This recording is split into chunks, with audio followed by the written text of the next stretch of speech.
최근에 나온 책 중에서 그 Let them 이론 이런 제목의 책이 있습니다. 그 화면으로 제가 영어로 얘기하면은 못 알아들으시기 때문에 화면으로 좀 띄워달라 그랬는데요. 그러니까 이제 Let them, 쉽게 말하면 이제 내버려 둬라, 이런 이론이에요.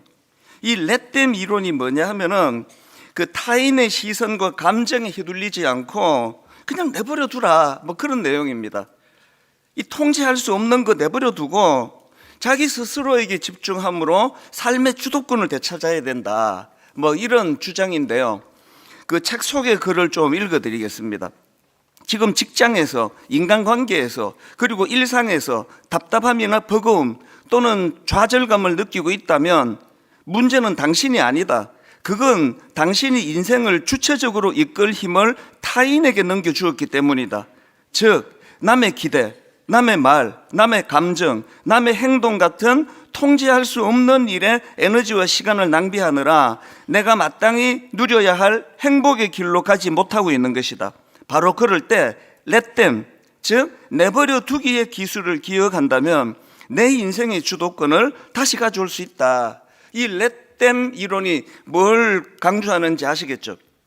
중요하지도 않은 것에 신경을 쓰느라고 나를 소모시키는 이런 것에서 벗어나 진짜 중요한 것, 그래서 자기 자신에게 집중할 수 있는 그게 뭐냐, 그러니까 여기에 마음을 쏟아라, 뭐 그런 내용의 책입니다. 소제목 중에도 보니까 어쩔 수 없는 일에 인생을 낭비하고 있다면, 이런 소제목이 있더라고요.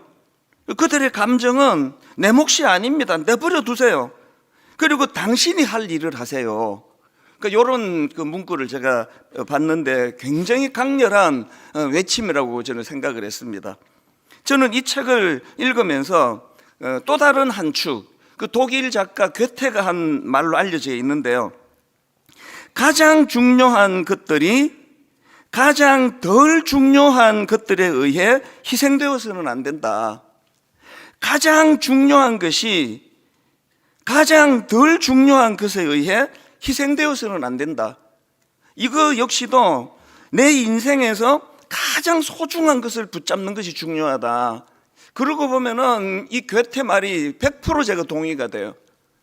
진짜 중요한 것을 하나도 중요하지 않은 것과 엿바꿔 먹으라. 이게 세상이 우리에게 하는 유혹의 핵심이라고 생각하거든요. 제가 앞에서 언급했던 Let them 이론, 이 책에서 강조한 것도 그 타인의 시선이나 감정에 휘둘리지 말고 너 자신에게 집중해라. 이것이 어떤 우리의 어떤 외부적인 환경에 대한 집중력을 말한다면 우리 내부에서 정리가 돼야 된다는 거죠. 뭐가 중요하지 내 인생에? 내 인생에서 뭐가 덜 중요하지? 뭐 책들 보면은 죽기 전에 하는 후에 100가지, 죽기 전에 하는 후에 50가지, 죽기 전에 하는 후에 10가지, 이런 류의 책이 계속 나오거든요. 그래서 저는 그걸 볼 때마다 그 100가지나 10가지나 50가지가 중요한 게 아니라 누구나 죽기 전에 후회하는구나, 이게 메시지예요. 그 방심하면 안 되는 거죠. 죽기 전에 후회하는 게 인생이라고 한다면 지금부터라도 외부적으로 let them, 내버려둬라. 그 되지도 않을 것 같고 왜 마음을 쓰느냐. 우리 내면에서 내게 가장 소중한 우선순위, 나는 뭐가 중요한가? 죽기 전에 후회하게 된다 그러니까 이런 것들을 돌아보자는 거거든요. 그래서 우리가 항상 마음속에서 질문해야 돼. 여러분 삶에는 이런 정리가 잘 되어 있습니까? 여러분 삶에 뭐가 가장 중요하고 뭐가 소중한지 이게 정리가 안 돼 있으면 하나도 중요하지 않은 그것 때문에 가장 중요한 것을 빼앗겨 버린다는 거예요. 가정도 마찬가지입니다. 지금 뭐 우리나라만이 아닙니다. 전 세계적으로 가정이 지금 몸살을 앓고요. 어떤 학자들은 앞으로 곧 가정이라는 단어가 없어질 거다. 결혼 안 한다는 거죠. 동거하고 뭐 싫으면 또 헤어지고. 왜 이런 가정의 위기가 찾아왔나? 왜 이혼이 이렇게 급증하나? 이혼하지 않더라도 너무너무 행복하고 정말 죽지 못해서 결혼한 관계가 덤덤하게 살아가게 되는 이 끔찍한 이 악순환이 어디서부터 일어났나, 제가 그런 생각을 많이 하는데요. 이유는 간단해요. 결혼하면서 또 가정을 시작하면서 괴테가 했던 이 말이요, 가장 중요한 것들이 가장 덜 중요한 것들에 의해 희생되어서는 안 된다. 결혼하면서 이런 우선순위가 없다 보니까 부부간에 하나도 안 중요한 일에 에너지를 다 쏟는 거 아닙니까? 여러분 그 싸우시는 거 녹음해서 한번 들어보세요. 진짜로 한번 싸우다가 잠깐 그리고 녹음하면 그때 다 풀려요. 서로가 녹음 한번 해보세요. 여러분이 그렇게 여기 핏대를 올리면서 주장하는 그게 틀렸다고는 생각 안 해요. 그게 그렇게 중요한 겁니까? 그게 그렇게 중요하냐고요. 가정의 우선순위가 뭔지를 안 세우고 결혼하니까 아무것도 아닌 일, 그게 지나놓고 생각하면 내가 왜 그렇게 열냈지, 그거 부끄러워지는 거가 많습니다. 이걸 계속 말씀 안에, 제가 목사가 된 것이 제게 참 유익한 게 계속 이 말씀으로 제 자신을 돌아보니까 가정에도 영향을 미치더라고요. 우선순위가 세워져야 돼요. 그래서 내가 아내에게, 남편에게 이것은 진짜 소중해, 그 몇 가지만 붙들고 나머지는 다 let them, 내버려 두세요. 안 바뀌어요. 절대 안 바뀝니다. 내가 확신하는데 안 바뀌어요. 다 이게 임상 실험 다 해보고 간 이야기예요. 절대 바뀌지 않아요. 인간은 바뀌는 존재가 아니에요. let them, 허용해주고 인정해주고, 그러나 내가 진짜 소중히 여기는 이것만큼은 당신이 지켜주기를 바란다. 이런 것들이 늘 이 말씀을 통해서 우리가 깨우쳐야 되는 거거든요. 신앙생활도 마찬가지입니다. 여러분 예수 믿는 것에 있어서 뭐 이것도 하고 저것도 하고 뭐 할 일이 많죠. 그러나 진짜 중요한 게 뭐냐고요. 교회 뭐 이것도 하고 저것도 하고 뭐 선교도 하고 구제도 하고 뭐 전도도 하고 막 어마어마하게 많은데 진짜 중요한 게 뭐냐고요. 예수님이 다 정리해 주셨잖아요. 마가복음 12장 28절에서 모든 계명 중에 첫째가 무엇입니까? 이렇게 질문하니까 예수님께서 답을 주시기를, 그 다음 30절 31절입니다. 마가복음 12장 30절, 내 마음을 다하고 목숨을 다하고 뜻을 다하고 힘을 다하여 주 너의 하나님을 사랑하라 하신 것이요, 둘째는 이것이니 너의 이웃을 내 자신과 같이 사랑하라 하신 것이라. 이보다 더 큰 계명이 없느니라. 예수님이 명시해 주셨잖아요. 가정에서 교회에서 이것도 해야 되고 저것도 해야 되고 할 게 많지만 주님은 딱 두 가지로 요약해 주셨잖아요. 하나님 사랑하는 거, 예배 드리러 오셨고요, 묵상하시고요, 큐티하시고요, 그리고 네 이웃을 사랑하는데 몸처럼 사랑해라. 네가 네를 아끼는 만큼 사랑해라. 그 두 가지가 가장 중요한 핵심인데 교회가 왜 맨날 싸웁니까? 진짜 중요한 걸 하나도 안 중요한 것 갖고 논쟁하다가 사랑을 잃어버리는 거 아닙니까? 우리가 하나님을 제대로 사랑하는 일에 집중해야 돼요. 예배드리러 기왕 오셨는데, 그런가 하면은 가장 가까운 이웃인 부부, 그 남편과 아내 사이에, 또 부모와 자녀 사이에, 그리고 가장 가까운 다락방 식구들, 우리 찬양대원들이 이 이른 아침에 찬양하는 거 볼 때마다 저는 감동이 돼요. 일부는요, 화음 잘 내는 걸 우리는 원하지 않아요. 그냥 단음으로 부르세요. 진짜 우리가 원하지 않아요. 저 아침에 그 시간에 더 많이 사랑하는 데 시간을 보내서 제가 진심으로 하는 조언이에요. 여러분 연습하느라고 교제 약해지면 안 됩니다. 더 많이 사랑하고 더 많이 용납하고 사랑의 하모니를 이루는 게, 그게 저는 찬양대라고 생각하거든요. 뭐가 더 중요합니까? 화음 들을 것 같으면 몇만 원 내고 예술의 전당 가면은 한 2시간 듣습니다. 뭐 화음이 뭐가 중요하냐고요. 성가대면 얼굴이 확 펴지고 있습니다. 다음 주일부터 그냥 단음으로 부르세요. 뭐 화음 뭐 연습 필요 없습니다. 더 사랑하고. 그래서 이 사랑의 하모니, 이게 우선순위라는 건데 설마 그럴 건 아니겠죠. 항상 기억하세요. 이 사람과 나 사이에 진짜 중요한 게 뭐지? 그 뭐가 그렇게 중요해가지고 그렇게 열받아가지고 고린도전서 13장 13절 그런즉 믿음, 소망, 사랑 이 세 가지는 항상 있을 것인데 그 중에 제일은 사랑이라. 여러분 믿음 너무 중요해요. 제가 이렇게 말하면 뭐 이단이야 그런 소리 들을지 몰라요.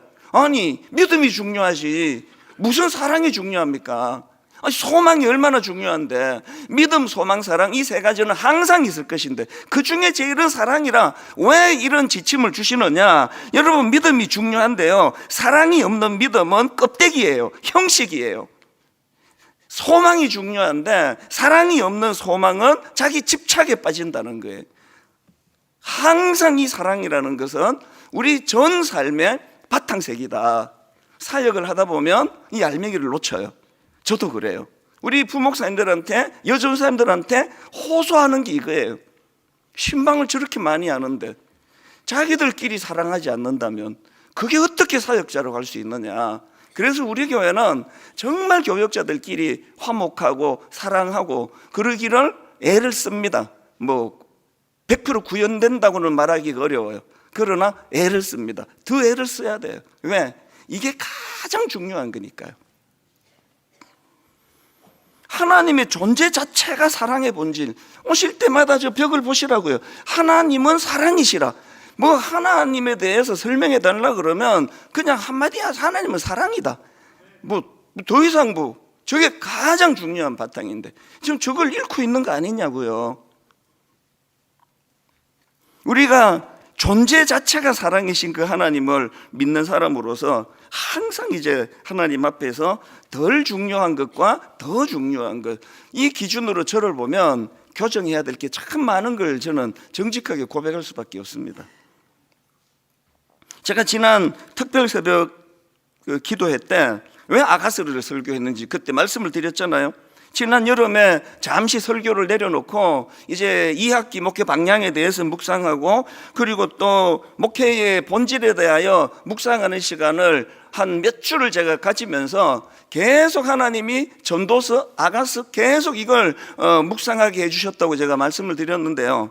전도서 1장 12절이 이렇게 말씀을 시작합니다. 전도자가 이르되 헛되고 헛되며 헛되고 헛되니 모든 것이 헛되도다. 전도서가 이렇게 말씀을 시작하고 그리고 말씀을 이렇게 맺습니다. 전도서 12장 8절 전도자가 이르되 헛되고 헛되도다 모든 것이 헛되도다. 이렇게 헛됨을 기억해라로 시작하고 헛됨을 인식해라로 마무리되는 게 전도서인데 여기 나오는 반복하는 헛되도다, 이게 헤벨이라 그랬잖아요. 헤벨이 뭐라 그랬죠? 이게 헤벨이에요. 지금은 따뜻해서 안 나오는데 나가면 이제 이게 나오잖아요. 입김, 수증기, 가습기 켜놓으면 이게 헤벨이에요. 가습기 볼 때마다 이게 내 인생이구나 이렇게 하시면 돼요. 이게 헤벨이에요. 시편 62편 9절 아 슬프도다 사람은 입김이며, 이게 성경이 보는 인간입니다. 이게 헤벨이에요. 신약에서도 같은 의미가 있다고 아가스 시작하면서 이 말씀을 드렸는데요. 야고보서 4장 14절 내일 일을 너희가 알지 못하는도다. 너희 생명이 무엇이냐? 뭐라고요? 너희는 잠깐 보이다가 없어지는 안개니라. 이것만 인식하고 살아가면요 인생 낭비하지 않아요. 여기도 신경 쓰고 저기도 신경 쓰고 그럴 겨를이 없습니다. 제가 좀 유치한 말을 가끔씩 해요. 교역자들이 이렇게 말해요. 만약에 하나님이 바람 피는 거 이거 허락하셨다 해도 난 안 핀다, 이런 어처구니없는 말을 해요. 하나님이 외도를 허락하셨다 해도 저는 외도 안 해요. 왜? 그럴 정신이 어디 있습니까? 아니 외도할 정신이 어디, 입김인데 한 여자 사랑하기도 모자라요. 뭐가 그렇게 사랑이 넘쳐나가지고 또 외도까지 하느냐. 나는 그런 에너지 없다 그래요. 목회에 집중해야 되는데 이것도 막 감추느라고 얼마나 에너지를 많이 쓰겠습니까? 여러분 모르게 내가 지금 누구를 사귀어요 라고 한다면 얼마나 힘들겠습니까? 막 계속 감추고 막 밤 12시에 불러내고 안에 자는 거 확인하고 나가고 그 하나님이 그러실 리도 없지만 외도를 허락하셔도 저는 안 해요. 끔찍해요. 집중하는 거거든요. 여러분 삶 가운데 나는 헤벨이야, 헤벨. 나는 입김이야. 어느 정도 이제 연세가 드시면 입김 중에도 이제 끝물이에요, 끝물. 뭘 그렇게 여러 가지 곳에 신경 쓰시냐고. Let them. 내버려 두라. 딴 거는 네가 마음 쓰는 거기에. 제가 최근에 우연히 본 영상에서 야, 믿음 좋은 게 이런 거구나, 그런 분을 제가 봤는데요, 이분이 암이 재발이 됐어요. 너무 마음이 아프게도 발견될 당시로 여기저기 전이가 된 상태. 그래서 이걸 사기라 그러던데요. 이걸 시한부 인생이라 그런다고 본인이 그런 이야기를 하면서 이런 말을 하더라고요. 이분이 이제 자기가 이런 시한부 진단을 받고서 왜 내게 이런 일이 일어났나, 이런 데 시간을 쓰지 않고 이런 기도가 나오더래요. 하나님, 이제 사기 그 시한부 의사한테 그 선언을 받고 나서 이제 이런 기도가 나왔대요. 하나님, 그럼 저는 어떻게 살아야 돼요? 하나님, 앞으로 내가 할 일이 뭐예요? 뭘 해야 되나요? 와, 아니 지금 암 사기가 이게 지금 시한부라 그러는데 걱정하고 있을 시간이 어딨냐? 하나님, 그럼 나 어떻게 살아야 돼요? 이제 이 남아있는 이 짧은 시간을 제가 뭐 하면 살아야 돼요? 그렇게 질문을 하면서 그 친구분하고 부부하고 대화를 하면서 웃으면서 너도 시한부야. 야, 이것도 강렬하더라고요. 이게 농담을 한 얘기 아닙니까? 웃기려고. 근데 너도 시한부야. 정확하게 말한 거 아닙니까? 어차피 입김인데 조금 빨리 사라지나, 조금 버티나. 그래서 여러분, 우리 모두가 다 그 헤벨, 입김, 이 시한부 아닌 사람이 어디 있습니까? 그래서 자꾸 물으세요. 하나님, 뭐 어떻게 하고 살아야 됩니까? 이제 저 남은 인생은 어떻게 하면서 사는 게 좋겠습니까? 자꾸 물으셔야 돼요. 그래서 제가 여름에 그 아가서를 묵상하는데 하나님이 전도서를 읽게 하시고, 전도서를 읽다가 이번 특세는 아가서다. 왜? 헤벨, 입김 같은 존재라는 걸 깨닫고 나니까 붙잡아야 되는 건 사랑이구나. 그래서 제가 아가서를 묵상하기 시작했거든요. 그날 제가 깨달은 게, 전도서가 인생에 대한 문제 제기라면 아가서는 그 문제 제기에 대한 정답이에요. 사랑하며 살아라는 거거든요. 그래서 여러분, 이제 아가서가 오늘하고 다음 주하고 두 번 하면 끝인데요, 다시 이제 그 8월 넷째 주로 돌아가셔서 한번 지난 시간에 한번 쭉 복습을 해보세요. 아가서를 가지고. 나는 우선순위가 여기에 있나? 입김이라는데 그 시한부 암사기 선고받았는데 울고 불고 나는 끝이야. 그럴 시간이 어딨냐? 하나님, 그럼 나 어떻게 살아야 돼요? 남은 시간 내가 어떻게 살아야 돼요? 너무너무 제가 그날 인사이트를 많이 얻었어요. 이런 포인트로 본다면요, 오늘 본문 아가서 8장 6절 7절 말씀은 아가서 전체를 요약하는 말씀입니다. 6절을 보십시오. 너는 나를 도장같이 마음에 품고 도장같이 팔에 두라. 사랑은 죽음같이 강하고 질투는 스올같이 잔인하며 불길같이 일어나니 그 기세가 여호와의 불과 같으리라. 많은 물도 이 사랑을 끄지 못하겠고 홍수라도 이 사랑을 삼키지 못하나니 사람이 그의 온 가산을 다 주고 사랑과 바꾸려 할지라도 오히려 멸시를 받으리라. 아가서는요, 이 본문 말씀을 향해서 계속 그렇게 몰려가 이걸 한번 빵 이렇게 때리는 게 이게 아가서예요. 뭘로 사랑을 대신하겠냐? 네 많은 그 돈으로 사랑을 바꾸려 한다면 사람들한테 조롱밖에 받을 게 없다.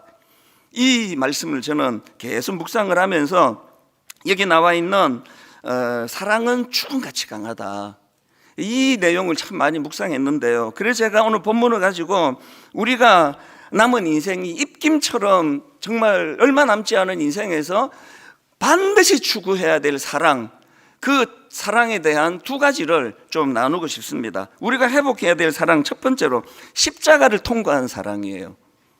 아가서 8장 6절을 다시 보십시오. 너는 나를 도장같이 마음에 품고 도장같이 팔에 두라. 사랑은 죽음같이 강하고, 여기서 주목할 게 사랑을 묘사하는데 죽음같이 강하다는 겁니다. 히브리 문학에서 죽음은요, 인간 세계에서 가장 강력한, 그래서 피할 수 없는 힘, 이걸 이제 죽음이라고 표현을 한다고 그러더라고요. 그렇지 않습니까? 인간의 삶에서 죽음보다 더 강력한 능력은 없습니다. 죽음은 모든 것을 단절시키잖아요. 죽음은 모든 것을 무너뜨리잖아요. 죽음은 모든 관계를 끊어버리잖아요. 그런데 사랑은 죽음 같이 강하다 그러고 이렇게 묘사를 하고 있는 거거든요. 저는 이 한 구절을 놓고 오래 묵상을 했는데요, 그러다가 보니까 사랑은 어떨 때는 사랑은 죽음 같이 강하고 했다가 사랑은 죽음보다 강하고 이랬다가 제가 이제 혼자서 응얼응얼 거리니까 이거 왔다 갔다 하더라고요. 같은 말이에요. 사랑은 죽음 같이 강하고 사랑은 죽음보다 강하고 계속 흥얼거리다 보니까 로마서 5장 8절이 훅 떠오르는 거죠. 우리가 아직 죄인 되었을 때에 그리스도께서 우리를 위하여 죽으심으로, 죽음이 나오잖아요. 하나님께서 우리에 대한 자기의 사랑을 확정하셨느니라. 여기 보니까 죽음과 사랑을 지금 한 문장 안에 넣고 녹이고 있는 거 아닙니까? 이게 뭐죠? 십자가. 아가스가 이 사랑의 본질이 죽음만큼 강하다고 그렇게 선포하고 있다면, 예수 그리스도는 십자가를 통하여 사랑은 죽음보다 강하다는 것, 죽음을 극복하는 능력이라는 것, 이걸 주님이 십자가에서 보여주신 거라고 생각하거든요. 그래서 우리가요, 그리스도 십자가를 통과하는 사랑이지 않으면 그건 다 사랑이 아니고 감정이에요. 그리스도의 사랑이 뭡니까? 고통을 피하지 않는 사랑이에요. 그리스도의 사랑이 뭡니까? 죄의 결과인 사망 권세와 싸우는 사랑이에요. 그리스도의 사랑이 뭡니까? 죄의 권세인 사망과 싸워 이기는 게, 그게 그리스도의 사랑이에요. 우리가 예수를 믿는다는 건 이 본질을 마음에 꿰뚫는 거거든요. 사랑으로 죽음의 권세를 이길 수 있다. 이게 우리가 믿는 신앙의 가장 핵심이에요. 그렇기 때문에 우리가 회복해야 될 사랑은 십자가가 의미하는 대가 지불을 각오하는 사랑. 부부간에 이런 걸 또 악용하지는 마세요. 예수 잘 믿는다고 당신이 대가 지불을 져야지, 이런 걸 갖다 붙이지 말고 자기를 돌아보세요. 결혼을 할 때 내가 이 아내를 위하여, 이 남편을 위하여 어떤 대가 지불을 내가 필요로 할까? 서로가 그런 걸 던져줄 가치가 없는 배우자에게는 이걸 적용하지 마세요. 악용해요. 서로가 이 사람의 이 애씀을 내가 알아들을 수 있는, 그걸 내가 이해할 수 있는, 그리고 그걸 내가 나도 실천할 수 있는, 이게 마주쳐야 박수가 나오는 거랑 같은 거 아닙니까? 부부가, 당신 오늘 설교 들었지? 진짜 이런 말 하지 마세요. 아이고 니나 들으라, 이렇게 응수하시면 돼요. 이거는 누구 들으라가 아니고 내가 실천할 문제예요. 십자가를 통과한 사랑. 그래서 자기 희생을 통해서 이루어져 가는 게 죽음보다 강한 사랑이다. 그래서 로마서 5장 3절, 다만 이뿐 아니라 우리가 환난 중에도 즐거워하나니 이는 환난은 인내를, 인내는 연단을, 연단은 소망을 이루는 줄 알미로다. 소망이 우리를 부끄럽게 하지 아니하면 우리에게 주신 성령으로 말미암아, 그다음 보세요, 하나님의 사랑이 우리 마음에 부음받음이니, 이게 소망이에요. 그리고는 설명 6절, 우리가 아직 연약할 때에 기약대로 그리스도께서 경건하지 않은 자를 위하여 죽으셨도다. 이 십자가를 통과한 사랑이에요. 그 사랑으로 제가 이렇게 아침에 나와가지고 제대로 살지도 못하면서 담력을 가지고 선포할 수 있게 되는 거거든요. 십자가를 통과한 그 사랑을 저는 감격으로 누리며 사는 인생이기를 원합니다. 그리고 그것을 항상 빚진 마음으로 나도 흉내라도 좀 낼 수 없을까? 두 번째로 우리가 회복해야 될 사랑은 어떤 사랑이냐? 거룩한 질투를 동반한 사랑이에요. 거룩한 질투라는 표현을 써봤는데요, 아가서 8장 6절입니다. 너는 나를 도장같이 마음에 품고 도장같이 팔에 둬라. 사랑은 죽음같이 강하고 질투는 스올같이 잔인하며 불길같이 일어나니 그 기세가 여호와의 불과 같으니라. 여기서 말하는 질투는 병든 질투가 아니에요. 죄로 오염된 질투가 아닙니다. 여기서 말하는 질투는요, 관계를 지키려는 사랑의 열정이에요. 관계를 지키고자 하는 온 마음이 거기에 집중해 있는 그 차원에서의 사랑이 질투예요. 제가 거룩한 질투 이렇게 이름 붙인 근거가 있습니다.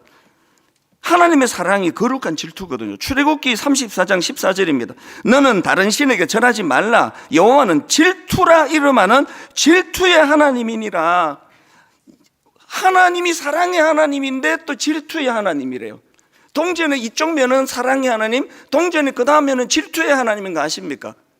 여기서 말하는 하나님의 질투는요, 우리를 잃어버리고 싶지 않은, 어떤 경우라도 우리를 놓치고 싶지 아니하시는 그 하나님의 뜨거운 마음이 담겨 있는 표현이에요. 정말 난 널 놓치고 싶지 않다. 날 너무 사랑하시기 때문에 나는 너를 죄와 우상에게 난 뺏기고 싶지 않다. 그래서 나온 게 십계명이에요.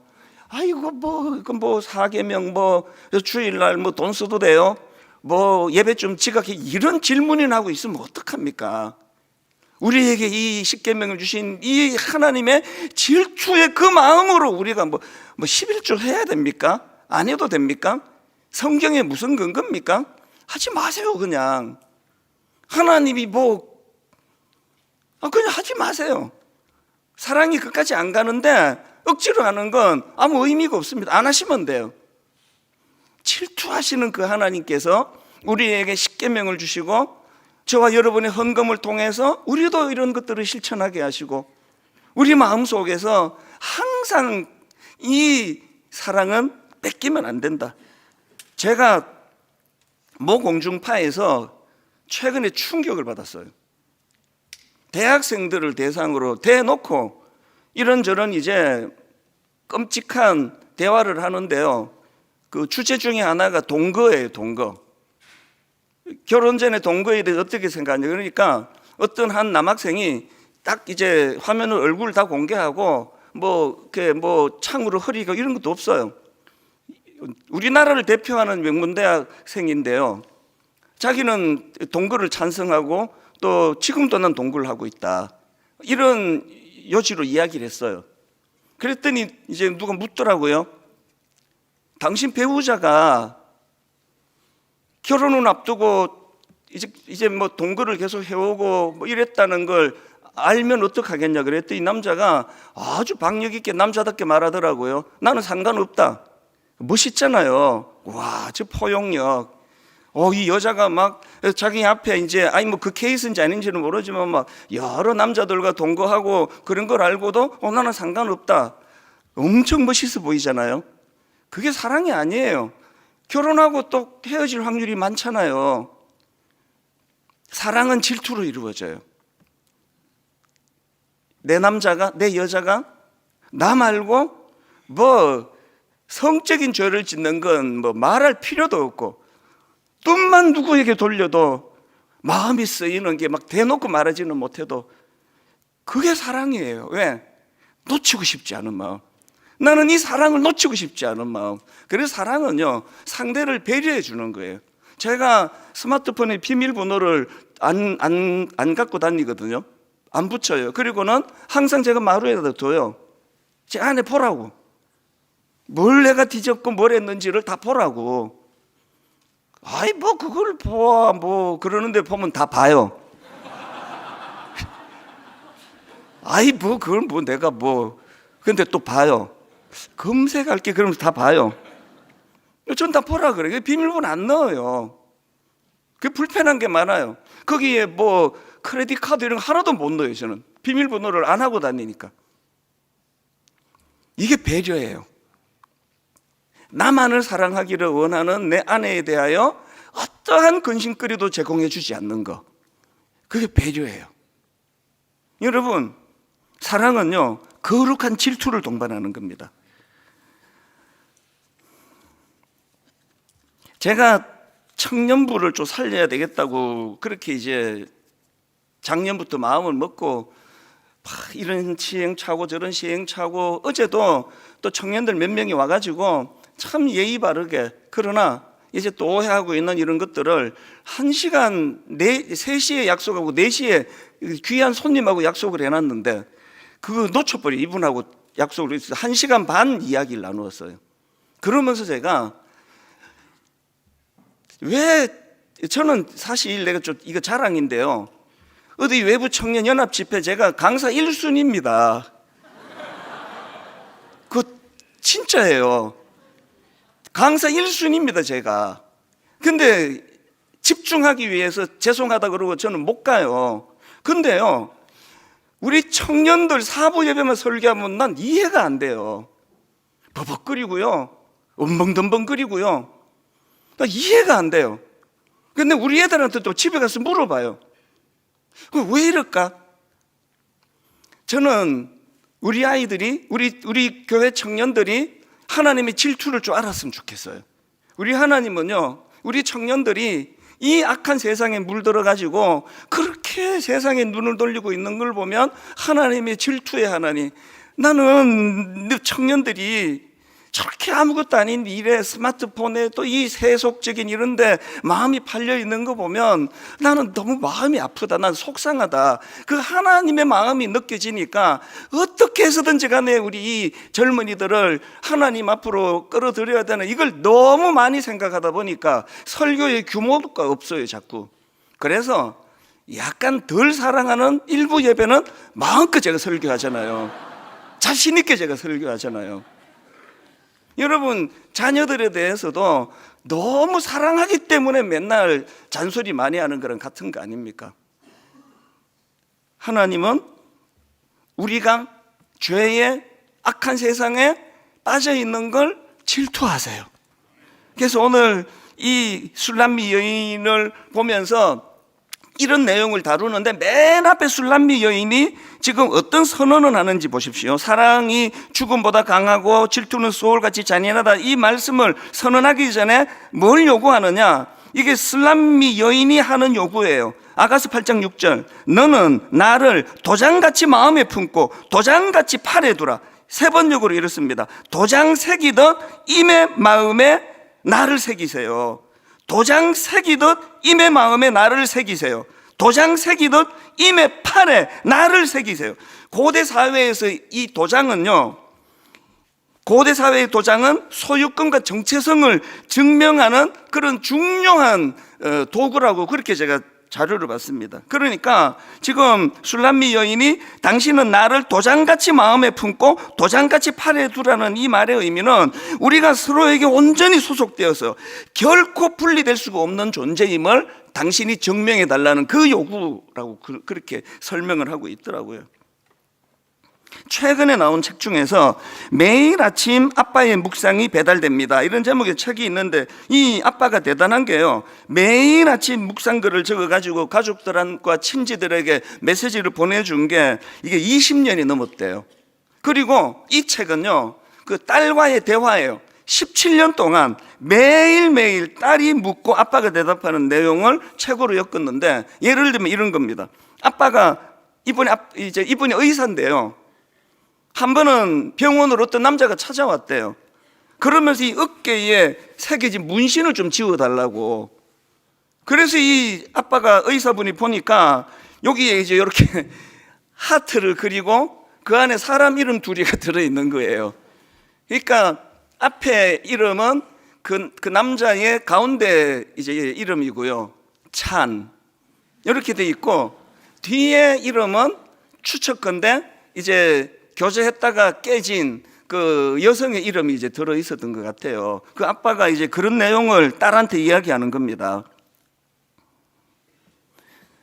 한 번 어떤 남자가 찾아와서 어깨에 새겨진 문신을 지워달라고 했어. 보니까 하트 안에 이름이 새겨져 있는데, 앞자는 남자 이름의 중간 이름이었고 뒤 이름은 아마도 헤어진 애인의 이름으로 추정되는 이름이 새겨져 있었어. 이 문신을 새길 때 이 남자가 확신한 거 아닙니까? 우리 사랑의 영혼에. 그래서 이제 이 문신을 새겼는데 지워달라고 온 거예요. 어떻게 된지 아시겠죠? 문신 이거 위험해요. 새길 당시로 영혼이 안 가요. 이것도 지워달라고 온 거예요. 아빠가 이런 이야기를 하면서 이제 그 다음에 하는 말이 중요합니다. 그런데 하나님께서도 문신하셨다는 거 아니? 하나님께서도 문신하셨다는 거 아니? 하나님께서는 어디에 문신하셨을까? 그리고 어떤 문신일까? 답은 이사야 49장 15절 16절 말씀이야. 그래서 제가 이걸 찾아봤어요. 세 번 읽어드릴게요. 어머니가 어찌 제 젖먹이를 잊겠으며 제 태에서 낳은 아들을 어찌 긍휼히 여기지 않겠느냐. 비록 어머니가 자식을 잊는다 하여도 나는 절대로 너를 잊지 않겠다. 보아라 예루살렘아, 하나님이 문신을 새기셨어요. 내가 너의 이름을 내 손바닥에 새겼고 너의 성벽을 널 지켜보고 있다. 야, 이 아빠가 저는 너무 존경스럽더라고요. 이걸 17년 동안 하루도 안 빼놓고 계속 자기가 묵상한 걸 자녀들에게 이걸 흘려보내줬다고 그러는 겁니다. 오늘 우리도 술람 여인처럼 기도해야 돼요. 주님, 저를 도장같이 마음에 품고 도장같이 팔에 새겨주세요. 하나님의 질투를 우리가 이해한다면 우리도 그렇게 반응해야 돼요. 하나님, 주님의 사랑을 도장같이 마음에 품고 도장같이 팔에 새겨주세요. 이렇게 기도하면 주님은 우리에게 마음에 십자가를 새겨주실 거예요.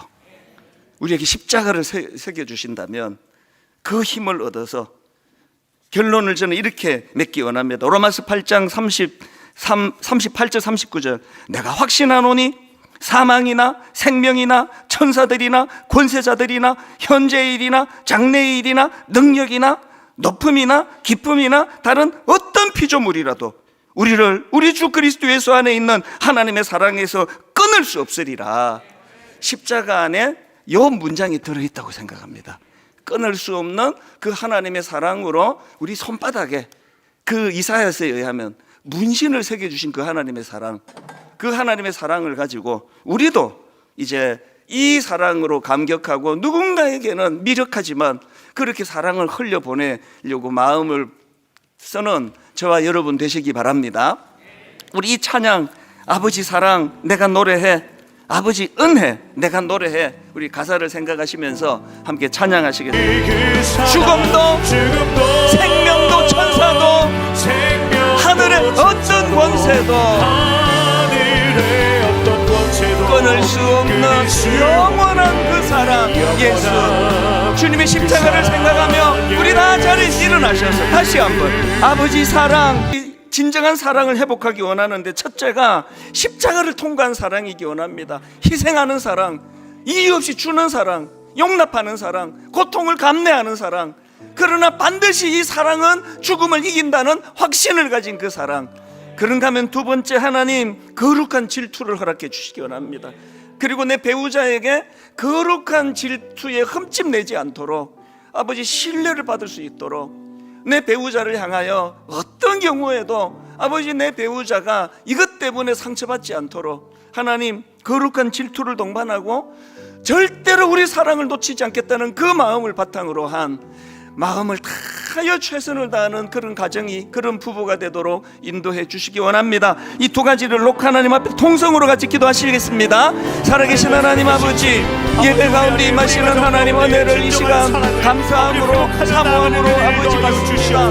우리들 심령 가운데 일하시는 하나님 아버지, 오늘도 아버지 우리가 사랑이 회복되기를 원합니다. 십자가를 통과한 사랑이 회복되기를 원합니다. 아버지 손해보지 않으려고 마동되는 이 시대 속에서 아버지 주님을 사랑하는 그 사랑의 은혜를 받은 우리가 희생하고 양보하고 배려하고 품어주는 사랑의 자리로 나가기를 원합니다. 하나님 아버지 거룩한 질투를 동반한 사랑이 일어나기를 원합니다. 어떤 경우도 하나님은 질투하시는 하나님이라고 말씀하시는 그 사랑의 의미를 놓치지 않도록 주님 인도하여 주시기를 원합니다. 살아계신 하나님 아버지, 하나님의 질투는 우리를 너무너무 사랑하시기 때문에 우리를 잃어버리고 싶지 않으시는 그 하나님의 사랑이 질투의 하나님이라고 말씀하신다면 우리가 그 하나님을 아버지 온전히 사랑할 수 있도록 인도하여